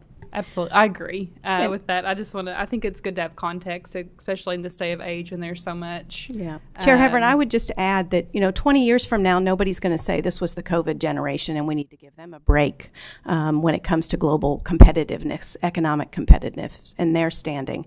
So I think that's an important takeaway, that we think past this moment in knowing the information. And two, the other part of our communication has been, our educators cannot do this by themselves, recover from COVID, and build a new foundation for education. Our communities need to be part of the solution. So these are tools to get into the hands of communities to say, you need to be at the table. You need to be part of the solution. I agree with that. Thank you. My next question would be, how are students in the minority communities being affected by not being in the classroom since COVID started in 2020 and it's part of this year? How is that going to affect minority students? What we know nationally is that the pandemic has disproportionately impacted those historically underserved. So many of our minority students or students with low incomes. That's true in Kentucky as well.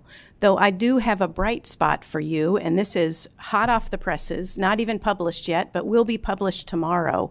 And that is, as we dug into the opportunity and access data in the school report card on site with KDE, we're seeing some real bright spots there. As example, during the pandemic, we were seeing a decline in enrollment in dual credit or a decline in enrollment in AP overall. But we're actually seeing increases in enrollment among African American students in dual credit classes and an increase in enrollment in AP classes for African American students. So there are some bright spots in the pandemic, but your question is the right one, that many of our students have been disproportionately impacted because of race and ethnicity or low socioeconomic status. And I've got one more. If anyone doesn't have any questions. I think you had mentioned that you're right, in 20 years, we're not going to look back and say, oh, they were the COVID generation, so we need to give them slack. And I hope that my comments did not reframe that or did not make it seem like that, because that's not that at all. But is that a conversation being had throughout the education community with that? Because I feel like you're pretty strong in your stance on that. Is that something is that favored all across the education community, I guess is my question. I hesitate to speak for the education community. But I do hope that becomes part of the conversation in Kentucky as we think about education recovery and recovering as a state from the impact of the pandemic. The pandemic has impacted the landscape of childcare and early childhood in the state. It's impacted lots of things. As a state, are we thinking 20 years down the road to say we cannot let COVID be an excuse to keep us from progressing in the way we need to progress to continue our progress as a state and increase our economic competitiveness and quality of life? Thank you. We do have a few questions. Jameer Davis, do you have a question online? I do. Thank you. I'm Jameer Davis with Northern Kentucky Community Action Commission, the Vice President of Family Services. Thank you for your presentation. Greatly appreciated. I do have a couple of questions when it comes to what data and what is being done to promote Black students in career and technical education programs. From the last presentation, we found that Black students are generally underrepresented in those areas, yet those are some of the areas of most prominence and most growth when it comes to Kentucky. If we look at the bourbon industry, if we look at the logistics companies that have moved here with Amazon in Northern Kentucky, if we look at construction and trucking and car manufacturing, we know that African American men in particular are underrepresented in those fields. Yet, those are areas where they can make a livable middle class income and be successful. So is there any data that you have when it comes to education, when it comes to those technical and career oriented fields? Mr. Davis, thank you for that question. We don't have specific data on CTE programs and those opting into CTE programs through an equity lens. I think an important part of answering your question is thinking about a meaningful high school diploma. That's part of making sure that students are identifying the right post-high school pathway for them. That includes career and technical education opportunities in our high schools, but it also includes access to AP and dual enrollment, or dual credit enrollment. We know there's been disproportional participation in those programs over the years. And as I mentioned, we're starting to see bright spots there now, where we're starting to close that gap. But I think knowing that, I'll come back to our community profile, when we have conversations in local communities and they look at their profile, if there's diversity in the district, one of the things they notice is that the graduation rate is typically very strong, 90% and above. But the college and career readiness rate, there are significant gaps between white students and Black students. And if we're graduating our students not really ready to take their next steps post-high school, you see some of the problems you're referencing right now. So I think a richer approach to thinking about a meaningful high school diploma and what that means from a career readiness standpoint as well as a college readiness standpoint is still an important conversation for this Commonwealth to have. Absolutely. I appreciate that answer. And I just don't want career readiness to get lost in the shuffle. I know that AP courses and higher education, post-secondary education are very important, but an electrician in Kentucky can make nearly $75,000 a year now. That's a plumber can make $65,000 a year. A truck driver can make $75,000 a year here in Kentucky. So just making sure that we're looking at both sides, because an AP class isn't for everyone. That's right. This really is about meaningful post-high school pathways. When we talk about measuring educational attainment in the state, it's the same as you hear from the Council on Post-Secondary Education, and that's inclusive of baccalaureate degrees, associate degrees, as well as those certificates and credentials that are sub-associate level, but are high quality and marketable in the economy. Thank you, Jameer. I think that brought up a very great point, and it goes to Bridget's point earlier about meeting Kentuckians where they are. You're right, not all Kentuckians are ready for AP classes, so thank you for that point. Next up, we've got Dr. O.J. Oleka. Thank you, Madam Chair, and thank you all for the presentation. I've got 2 quick questions and then a comment. It was interesting, I think, Shaka, during your presentation, and I've heard this before. You said that there is no real statistically significant difference with black kids and their peers before going into kindergarten. It is then during kindergarten that they begin to see a degradation in their educational attainment. So I just want to ask this question very plainly. When black students begin to interact with our Kentucky educational system at kindergarten, does that degrade their educational attainment compared to their peers? What I would say, Dr. Oleka, is that based on the data that we have, there needs to be more in-depth study. What we have to do is study to understand what is the experience like for our youngest black Kentuckians as they're going through school, and what is it about that experience that leads to a kindergarten readiness number that wouldn't indicate that 3rd grade literacy proficiency would be where it is. So we're going to need further in-depth study to really understand exactly what are the components of the problem. But with the data, we can identify the problem and then begin that study. Shaka, I wonder if you can bring that slide up again. It might take a second. No, well, that's okay. I think that's incredibly important to understand as this body, as the Commission and the General Assembly, begins to think about where can we make the largest impact, again, generationally. I think that's what we're all looking to do. If we can pinpoint, I mean, these are 3 years of kids' lives, kindergarten, 1st and 2nd grade in particular, where we, I think, to your point, very acutely point out what some of the challenges are and try to answer those questions. The second question I've got, Bridget, maybe this is for you. We talked about performance-based funding. What about the idea of performance-based funding at the K through 12 level? Now, let me be very clear. This is not to replace SEEK. No one come into my mentions on social media. What I'm suggesting is, do we think that it could be beneficial, the way we've seen in higher education, do we think it could be beneficial to reward school districts and schools that outperform the existing number when we're talking about underrepresented students, whether we're talking about minorities, if we're talking about low-income kids? Again, the same way that it's defined for higher ed. I was just curious your all's thoughts on that. Yeah, I appreciate that question, Dr. Oleka. And I do just want to, before I answer that, underscore the importance of the question you just asked about kindergarten readiness to 3rd grade reading and math proficiency.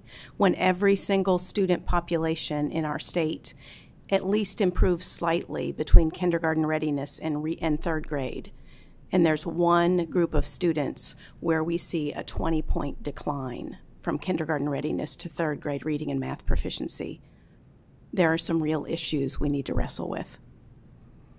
So thank you for drawing that out.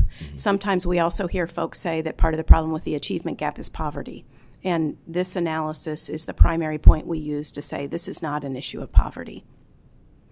As far as the performance-based funding question, you know, as that performance-based funding conversation was going on, I thought of it then and think of it now as an accountability model for post-secondary, and that's what it's proving to be, something of an accountability model for post-secondary education, that the state's investment in post-secondary is resulting in higher attainment and higher attainment through an equity lens.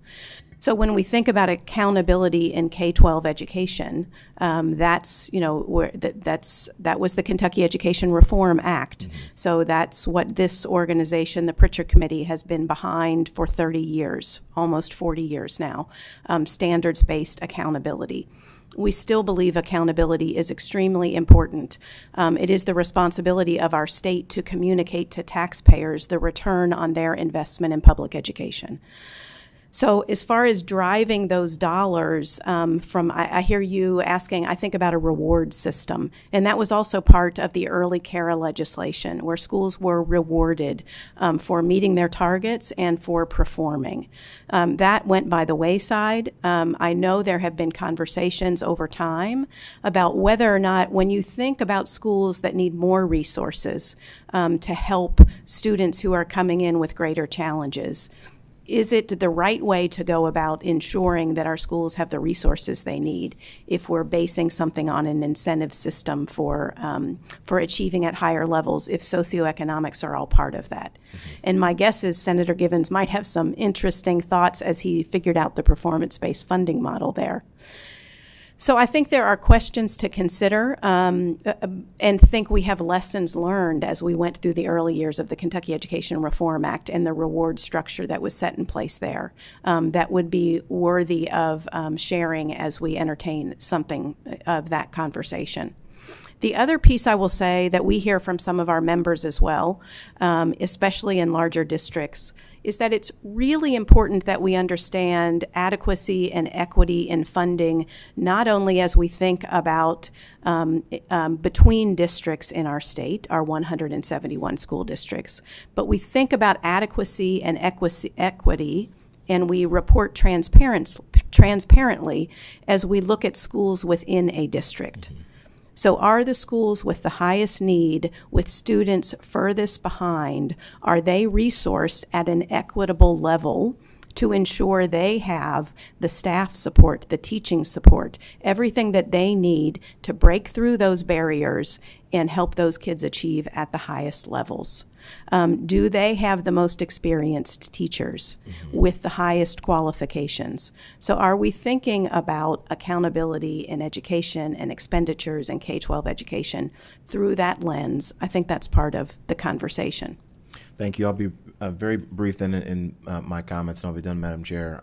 I agree 100% with this line of thinking. I think it's critically important, again, to go back to the point about what happens with black students compared to their peers, compared to everybody else once they engage in the education system. The conversation is often about poverty. It's often about parenting and families. I think based on the data that we're looking at, it isn't a parent and family question. It's not a poverty question. There's something that happens when black kids begin to engage with the education system in Kentucky. I'm not indicting educators. Again, I have been an educator. It is, I think, one of the most difficult jobs that you can have that deals with people. Something is happening. We've got to figure out what that is, because that is the source, I think, of a lot of the challenges that you all and the chamber before you presented on today. Also, having been an educator in a low-income school in a district at the time that was unaccredited, so this was the most challenging of the challenging. When you have good teachers and good educators, you can get good results out of kids. If you believe that kids can learn and you got chalkboard and some chalk, or a whiteboard, or in my classroom it was a sheet that we got from Home Depot that we just put up on the wall and had to use markers for because we didn't have a lot of those resources. If you have educators who believe in kids and you create a culture in your classroom where kids believe in themselves, then you can learn. And I bring that point up to say I certainly understand the comments that teachers or school leaders would make in a district that says it doesn't have a lot of resources. But what I would argue is that if the accountability is there, if the culture is there, if the desire is there, you can begin to achieve results. And then I think it demonstrates the necessity to receive the resources adequate if you don't already have them. I think it would be good for this body, at the very least, to consider what a K through 12 accountability, you call it performance, you can call it reward system, would look like. Again, I think it would be separate from the baseline funding that already exists. I don't think that's our charge to look at that. But I think something added to demonstrate to educators and to school leaders, you're doing an excellent job. We want to reward that when you have done that, I think is pretty critical. And again, I think we need to look at trying to do something innovative, trying to do something creative within our school districts, because clearly what we've seen from the data, what we're doing now is just not enough. Again, it's not an indictment on any one individual, but it's just simply not enough. Thank you, Madam Chair. Representative Timoney? I will be very brief. I'll be very brief, which is a struggle for me. Thank you, Chairwoman. Thank you for your presentation today. Obviously, again, this is a topic that I, feel very strongly about. I did have a couple of comments. Jameer had mentioned about CTE. I can't stress the importance of that facet in schools. But one of the key parts of that, you can have the greatest system in the world, but if conversations are not going on in schools where students are aware of those programs and the families are aware of those programs and the families don't feel like there's a stigma attached to if their student goes into those programs, that's a whole lot of conversations going on that are not happening, okay? And I'll go ahead and directly, our school counselors in high schools, best practice is one counselor per 250 students. Right. That does not exist. I know in Fayette County Public Schools, Henry Clay High School, 2,400 students, 5 counselors. Those conversations are not happening. They physically cannot happen with the time requirements, with filling out FAFSA and making sure their graduation requirements are met and their college visits are set up and all of those things. So that is something that we need to definitely look at, because that's a structural piece, and that is a culture shift. That's when we start seeing those culture shifts. Like, there are not stigmas attached to making $80,000 a year. Are you kidding me? Like, this is where we need to be having conversations. I mentioned earlier in the earlier presentation, connecting the dots. That's one of the pieces. That's one of the key pieces that's missing.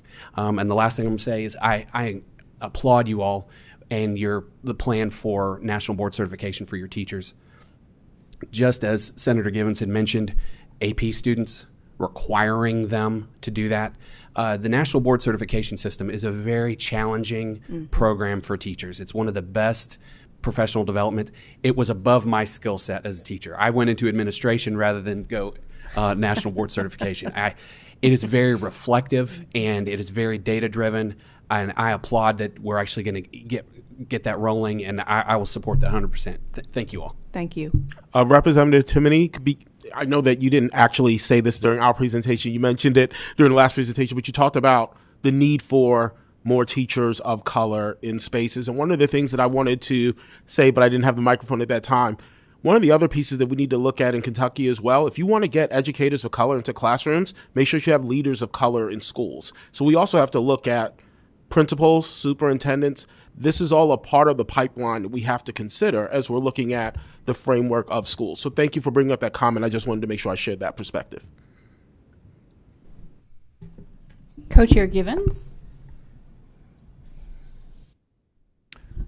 So you heard the conversation earlier. Respond to the Courier Journal charge. That Courier Journal charge that the Jefferson County public school system is failing black students, that established system is failing those students. Respond to that charge. Senator Givens, I was in a community meeting in Louisville Monday night where a member of the Pritchard committee said the exact same thing to me. Jefferson County is home to 1/7 of the student population in the state and is the most diverse area of our state. To close achievement gaps in Kentucky, we must close achievement gaps in Jefferson County, without a doubt. I think some of the strategies that we've talked about here today are part of making that happen. There are also strategies that are connected but are not part of the education conversation that are important, as you've each, I think, mentioned here today. We heard landlord-tenant issues. I have a Pritchard committee member in Hopkinsville who has toured the state trying to better understand best practices in landlord-tenant issues because he knew it was exacerbating the achievement gap in Christian County and Hopkinsville because of the transience of so many families who needed more stability. Neighborhood issues, as Senator Berg mentioned. So climate and culture is both within our schools and our communities. And if we don't recognize that, maybe one of the bright linings of the pandemic is we have focused much more on student and school and community mental health. And that is going to continue to be a need if we think about the need to improve student outcomes. You know, we've long understood that a hungry kid doesn't learn at optimum levels. when I have stressors in my life, I am not functioning at an optimal level. When kids experience chronic and toxic stress in their environments, they are not going to be able to function at an optimal level. So these are multifaceted issues that we need to understand. And I think it's important that we not put it all on our educators, but we do understand that there are key strategies in education that we can and should employ. Knowing that most kindergarteners, regardless of race and ethnicity, come into our districts at the relative same level of preparedness, but only our Black students lose significant ground as they get to that all-important benchmark for literacy, should be a huge wake-up call to all of us. So the National Board Certification initiative that we have been working on and Representative Tipton is leading is focused on instilling those national board strategies in early career teachers in their first year of teaching, Representative Timoney. So we're not waiting for teachers where they are trying to get rid of practices that have not been optimal. We're saying let's get them started in that first year with best practices. And let's do it in a way with state investment that we're targeting those first, second, and third grade teachers who are in our schools and districts right now with an understanding of this cultural competence and this need to improve outcomes for all of our learners and better understand why in the world we're losing our Black kids in these all-important years. So, yes, Senator Givens, if we don't move the needle in Jefferson County, we don't move the needle for the state. And I think it's important that we identify realistic solutions that we can invest in today and that we can measure. So back to the importance of the data in these commission conversations. We should be analyzing whether or not these strategies work. Let's give them 3 years to take hold and for best practices to take hold and for people to develop the skills necessary to change, including cultural competence and awareness, and let's measure it. If it's not working, let's adjust it, let's fix it, let's put more information into the till and try the next, maybe not the whole next thing, but let's adjust, let's iterate. Let's be innovators like we would be if we were in private industry. So follow up to that, using the skills and the talents and the resources of Pritchard, of which I have long had high regard and continue to have that. Think about targeting your lens into solely for a year or 2 years into that Jefferson County public school system. Don't be closed-minded to the rest of the state. We all matter, but we're all in this together, and when that district struggles, we all struggle. I'd love to see you and your group consider a charge of 1.5 to 2 years of direct study solely on that system, coming out with robust, game-changing suggestions targeted to that. Now, I realize it's too hard to pull up the slide, but we've had a lot of conversation about the slide, and I've got notes written all over it. It's a slide and a slide. This is the slide on 2015 K Readiness versus 2019 third grade reading. It's the 20% drop. Yes.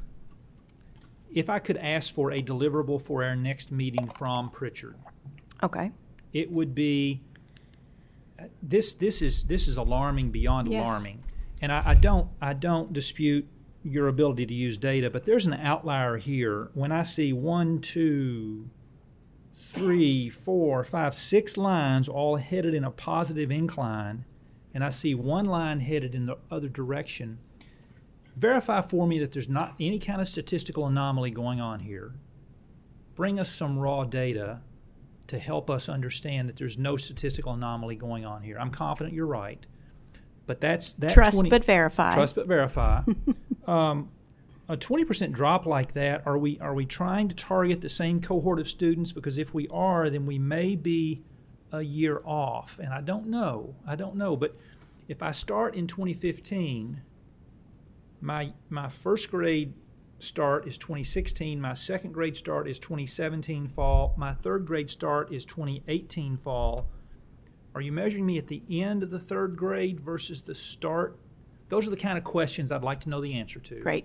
And we will get those for you. I have the utmost confidence in our data analyst, Susan Weston, and am confident there aren't anomalies, Senator Givens, but we will do our due diligence and get back to you on that. And last and toughest deliverable is if you discover the data is real, which I feel like it probably is. This is a silver bullet target. We talk about there are no silver bullets. This is a silver bullet target. If we do nothing else but target third grade reading advancement by African American students, if this commission does nothing else, if we could move the needle on that, it would have a lasting impact. So help us to know if there's something underlying the data. Once you verify it's real, if there's something underlying it, teacher prep in first and second grade reading is the problem. Help us to know. And you've got a month to do it. Boom. All right. Task taken. Thank you. And thank you for the task. Okay. Senator Berg?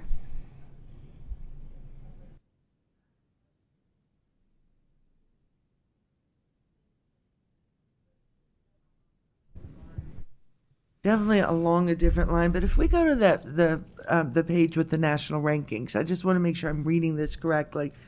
We're number 3 in the country for high school graduation, but we're number 40 out of 50 in the nation for post-secondary enrollment. So there's something big going on between who we're graduating and who is going on to higher education. Yes. So my assumption looking at our national rankings is that we're graduating too many students, that we're not expecting enough of our students and making the requirements for graduation stringent enough that they have to meet them. And part of me wonders if part of the problem here is that we're not expecting enough of our students, particularly perhaps our African American students. And if you don't have those expectations, if you don't think this is something that somebody should do and is able to do, then maybe you're just setting yourself up for failure down the road. Senator Berg, you're exactly right, and I appreciate that question. Kentucky does rank 3rd in the nation in high school graduation. We would not say that we're graduating too many kids. We would say that the high school graduation is necessary but not wholly sufficient, as we all know, and that we need to ensure the high school graduation diploma is meaningful. So what does that mean today? A generation ago, the high school diploma was meaningful. We all know folks who went on to get great jobs in industry, made a upper middle income wage, and were very successful. Those jobs are no more. So what does it mean to graduate with a meaningful high school diploma? And so I think some of our strategies as a state to increase dual credit enrollment, to provide apprenticeship opportunities in high school that result in an associate degree, are some of the ways that we ensure that high school diploma is meaningful. Because you're exactly right. We are graduating kids who are not ready. Our ready graduation rate is significantly lower than our graduation rate. Excuse me, do we have any idea what the discrepancy between those numbers are? Yes. and I can get you that as well. Well, I believe I actually presented in the presentation the numbers in terms of 11th grade math, the benchmark for readiness versus graduation. And so for all students in Kentucky in 2019, 36.2% of all Kentucky students were ready based on the math metric. And then in 2021, now again, we talked earlier about that idea of making sure that we understand that is the COVID assessment, 29.9% of all Kentucky students. And then if we broke that down by African-American students, in 2019, 14.9% were deemed ready in terms of the transition to college versus 11.4% in 2021. I mean, you know, if you really think about the significance of these numbers, it's basically a horrendous indictment on our educational system in the state from beginning to end. It means we're graduating children at a much higher rate than most states, and the majority of them, the vast majority of them, are not ready and haven't met the basic skill sets that they need to have achieved to graduate. And I mean, it's overwhelming when you think about where we are and where we need to be. I'm sorry, but it's just, these are staggering numbers. Senator Berg, this is a particularly, I think, important conversation, and it's been an important conversation since the passage of Senate Bill 1 of 2009, when Kentucky said we need a richer college and career-ready agenda. At that time, with the unbridled learning accountability model under Commissioner Holliday, there were decisions made about how to measure college readiness and career readiness. The encouragement was that all Kentucky kids would graduate both college and career ready, because career demands the same level of academic rigor that our colleges do. The definition of college and career readiness has changed quite a bit over the last X number of years that we've been wrestling with different accountability models. And I think this is an important call to get this right. How do we understand what it means to be ready to graduate from high school, and what are the indicators that a young person, that high school diploma is a meaningful representation of their readiness for post-high school life? And we are still in the midst of that conversation as a state, and need to ramp that conversation up. What you just heard from us are the ACT benchmarks. So again, this is the most recent data, COVID, 70% of Kentucky high schoolers did not meet the math, CPE, ACT benchmark to enter credit-bearing work in college, 70%.